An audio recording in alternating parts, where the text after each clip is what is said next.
Todd, I'm going to turn it over to you. Okay, great. So I want to continue in the line that we were just talking about and ask a question that I think Judge Rakoff was kind of answering a little bit. The question is compliance worth it? He said he's not against compliance, although I took a lot of his remarks to say, if we'd had compliance programs, better compliance programs, would they have caught any of these things that happened? And the answer was no. So I took a lot of what he was saying as, compliance isn't worth it. But maybe that's overreading it. So let me say that. I think we're spending way too much money on compliance. Normally, we don't ask questions like this. Are we spending too much money on popcorn at movies or on law firms or something like that? Because competitive market forces provide discipline. People are spending some money on something that's not valuable, it goes away. So I think I'll argue that these market forces are not obviously present in the market for compliance.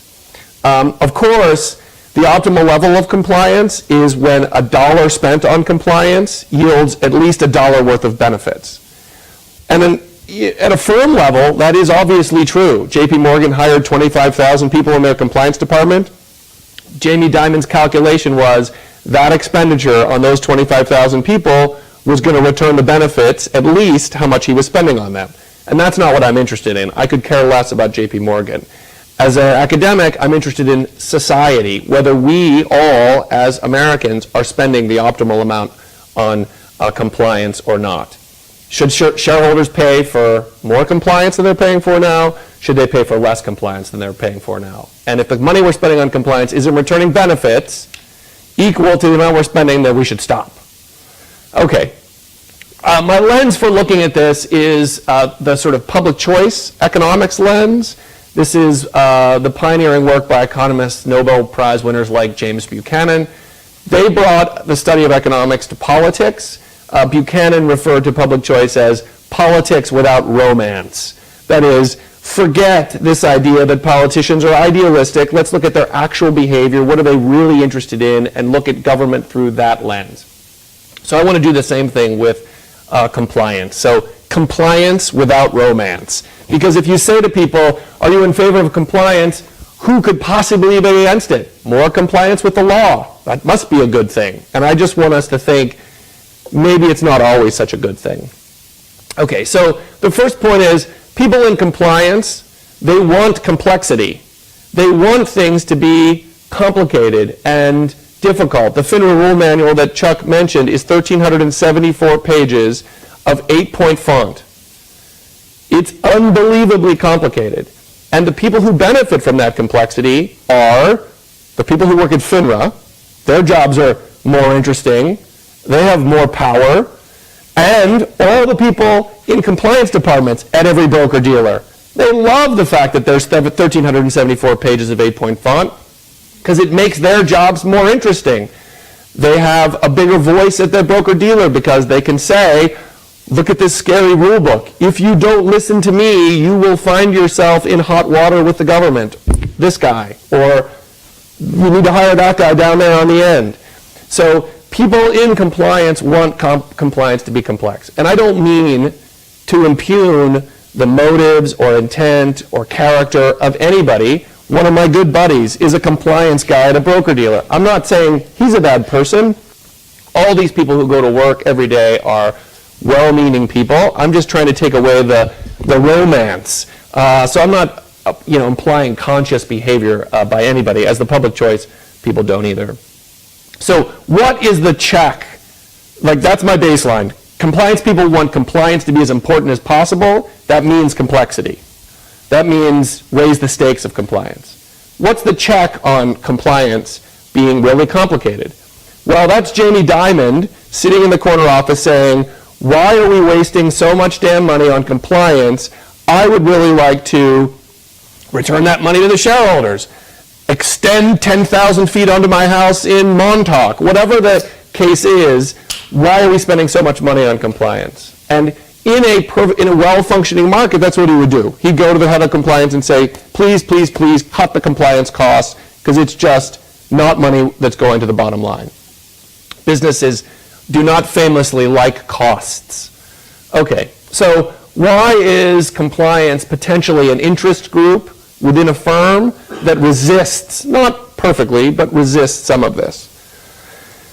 One, the trade associations and people in this room talk about it's really important to separate compliance. Make it a separate function. The SFIMA white papers about compliance talk about crucial to keep compliance separate. Well, separation leads to isolation.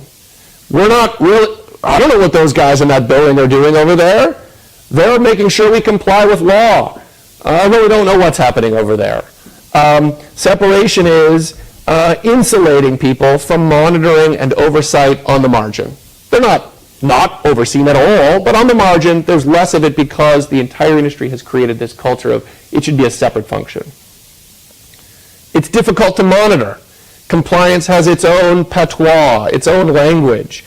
The idea of a culture of compliance, while laudable, cultures are very hard things to criticize. If the compliance people are saying, we're making a culture of compliance, again, who could be against a culture of compliance? And it becomes sufficiently vague that business people are just unfamiliar with it. In my experience, business people are very unfamiliar with law. In the trial of the Disney CEO or president who made $160 million for 1 year of work, Michael Eisner, the CEO of Disney, was asked about Ovitz's pay package, and he was asked about things like fiduciary duties, the duty of care, and Michael Eisner said, I have no idea what you're talking about. I've heard of fiduciary duties, but I've never heard of the duty of care. What? I could not believe that testimony, but it tells you that for us lawyers, we of course believe business people are comfortable with law, know basic principles. It might as well be Turkish to them. A third thing, compliance is not a source of real competitive advantage. Big broker-dealers are a cartel. They are a very small group of big firms. Entry is very expensive and difficult.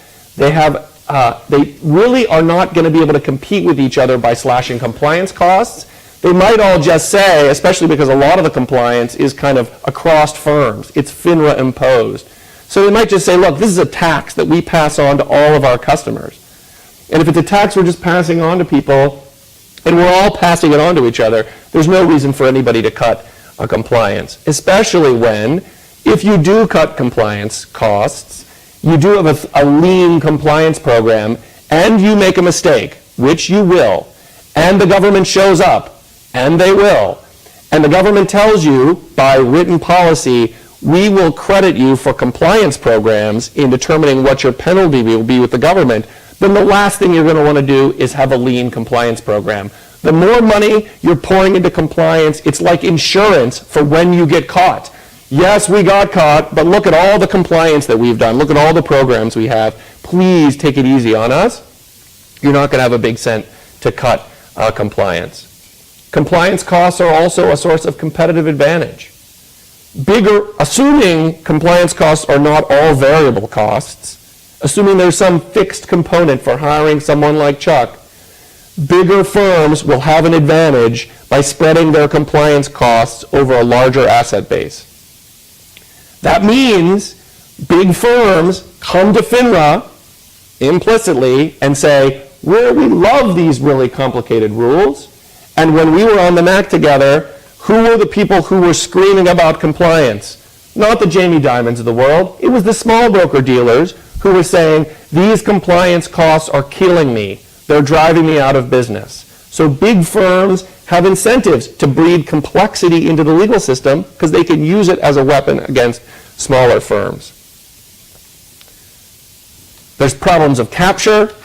Compliance people in large investment banks and broker-dealers often work at a desk level.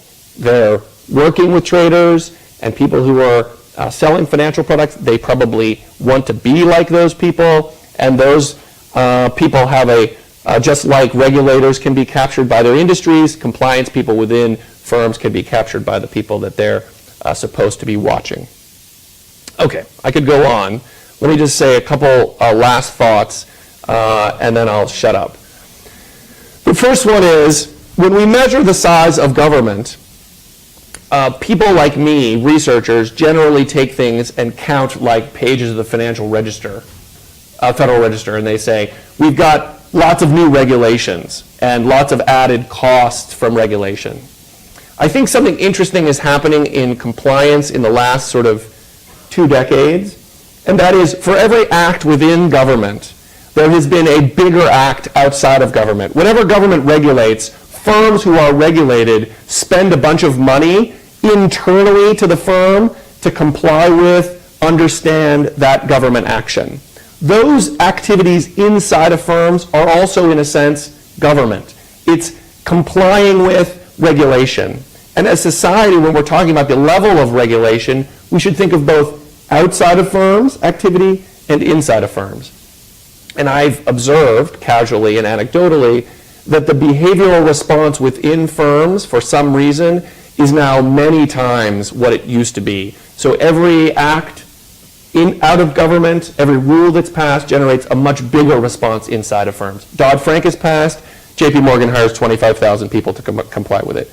That ratio is now much bigger than it used to be. So when we think about the size and scope of government, it's not just what people at the SEC are doing or the rules that are promulgated, it's how those things echo inside of firms. And firms are, I think, becoming very bureaucratized with how they're responding to government actions. One of the reasons why, getting to the end, is government's response in a lot of areas about things like compliance are very old-fashioned. So take Sarbanes-Oxley. Sarbanes-Oxley Act was approaching a very important problem, which is the integrity of firms' financial statements. Can people rely on the accounting statements by companies? This is a hugely important topic. There was a lot of horrible shenanigans going on inside of firms like Enron and WorldCom and Bristol-Myers Squibb and Adelphia, and I could go on and on and on. What was the solution the government had? It was a very command and control government-style approach. You must put in place computer systems and internal control processes. They will go up through a chain of command, through boxes and sticks that get up to the top, and then we're going to threaten the person at the top with 25 years in jail if those statements do not accurately reflect the financial state of the company. This system leads to massive expenditures inside of firms. Consultants, computer people, advisors, compliance professionals, making sure that all these information flows are correct and accurate. But that system is extremely brittle and is enormously costly. What could firms do instead? Well, shockingly, a Chicago person will tell you, they could establish markets. If the CEO wants to know whether or not the financial system, the financial reporting, if there's fraud going on inside of the company, there are market tools available to elicit that information in ways that are much more revealing than some command and control consultant-driven box system. Prediction markets could be designed very easily, and companies like Google already use these, to bring information to the CEO through traded financial products that would much more costless, much more cheaply get that information to CEOs. But that's not the system that the compliance industry writ large, including external consultants, want companies to be using because it's not in their interest. Okay. Thank you, Todd. So first of all, your colleagues on the panel here, do you have observations? Then I'll turn this out to the audience. Actually, I'm going to step in here for just one moment. And Todd, I'm thrilled that you're associating romance and compliance. It's the first time I've heard that, so thank you for that one. But I do have some issues with in fact what you have said. One is that the scholarship actually on compliance is still pretty thin.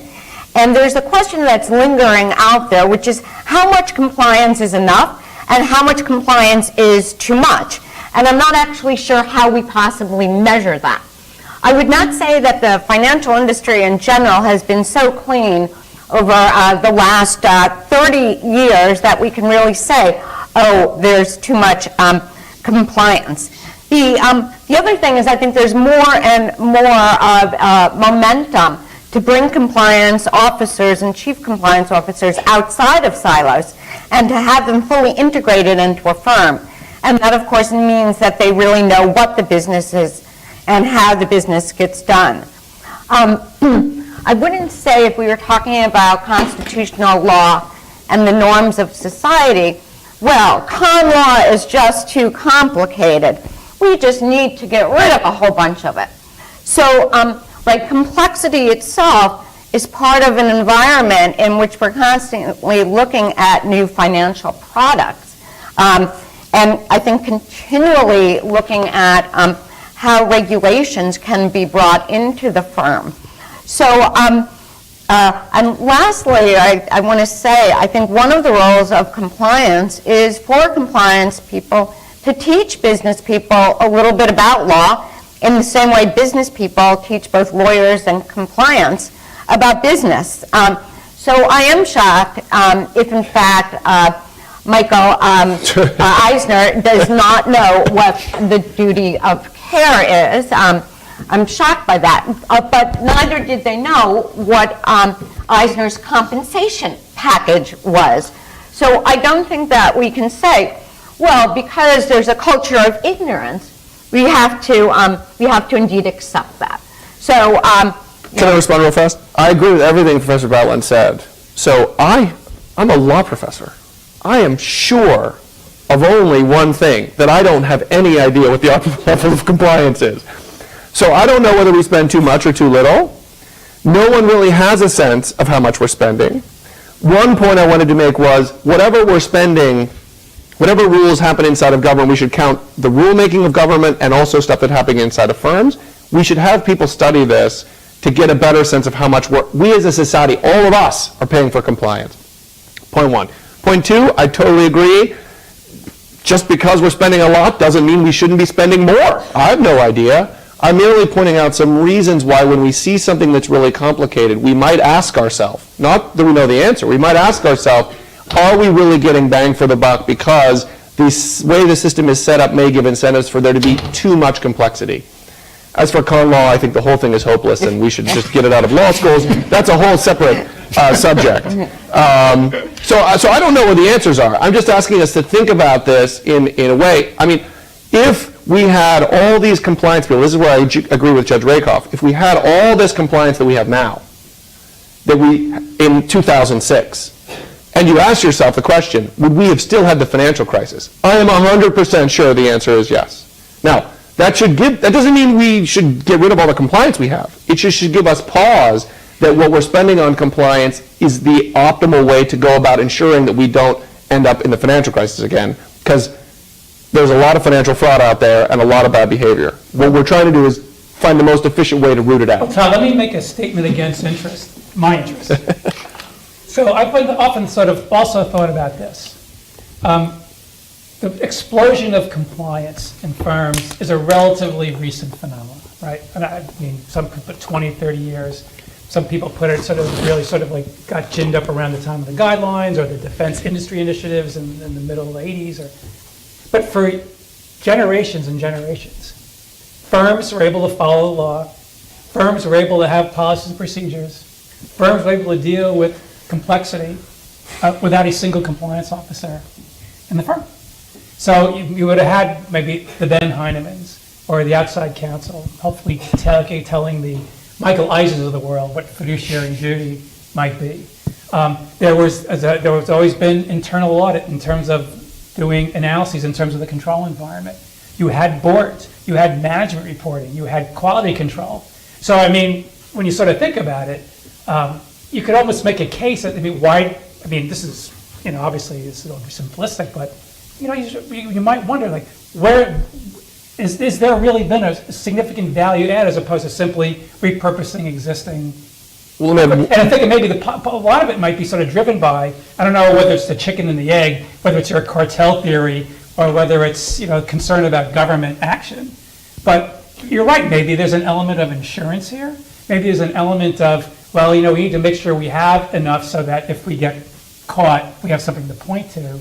and therefore maybe avoid some personal accountability and maybe get a settlement against the company as opposed to a senior executive who, by the way, is a whole other issue here in terms of the possibility and the incentive sometimes for some firms and their leadership to throw the compliance officer under the bus and have the compliance officer sort of take the heat for the issue. One other very small point which is related to that is in an older regime where someone who was a salesperson also took compliance as part of their job function. So compliance and sales are unified in one person.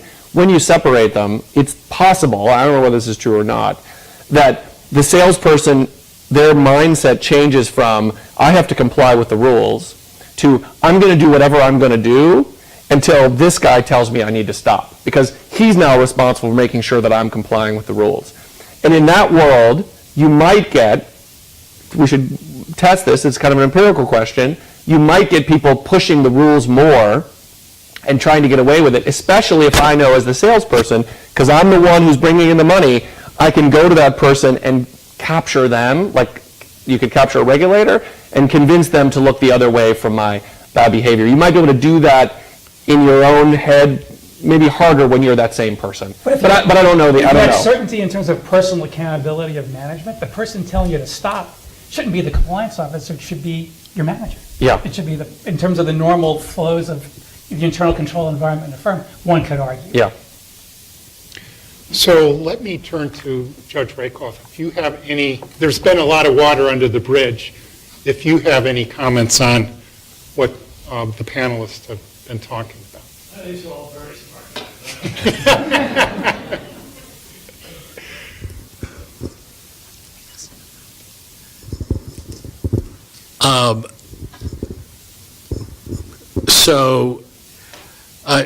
Many good points. I do think Todd is right that it is my belief that all the compliance in the world would not have prevented the financial crisis.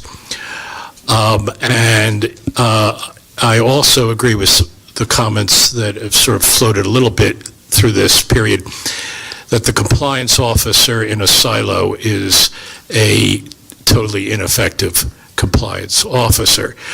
The most interesting thing for me was to hear, I guess it was Felice who brought this out, is how little academic work there has been done. What's wrong with you guys?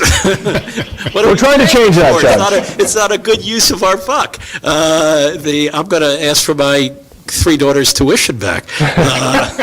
But no, seriously, that's very interesting.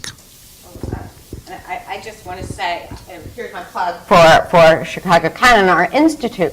When we started, we actually created one of the first compliance courses ever taught in a law school.